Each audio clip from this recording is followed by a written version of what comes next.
ভাই গাছ তো বড় হয়ে গেছে, কাটা দরকার না, কিছু বোনা দরকার নেই। ভালো করে হ্যাঁ কিছু বোনা লাগবে না।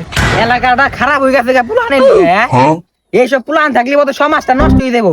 আর একটা পাই নই একেবারে বাইরে হোমান করে দিম, খালি যাইনি খালি পাই নই সামনে একটা খালি খালি বাইরে একেবারে হোমান করে দিম শালা বেটা খালি পাই নই। হ্যাঁ তুই তুই কর বাসা কাদা খাবার নিয়ে গেছে আমার বাড়ির পিছে। হ্যাঁ কাদা খাবার নিয়ে গেছে আমার বাড়ির পিছে, আমার খেত মত কিছু ছড়াই গে। হ্যাঁ তোকে আজকে বাইরে একেবারে হোমান করে দিম। কি কর খাইতে কি জানিস কার কলা দোষ তুই? হ্যাঁ ভাই কার কলার আমি চিনিস না কার চুরি লাদ দিস, চেয়ারম্যান বলে চুরি লাদ দিস, দেখ তোর কি হয়। তোর আজকে বাড়ি তো লাগা রুম ওই তো আমি হয়তো বাইরের বিড়ির খারান। ওই তুই মেরে ফুল গাইতে থাকা আতে থাকা চেয়ারম্যানে পুলা দিয়ে কেম ধরামু? কি করছিস ও ভাই আমি ধরামু ভাই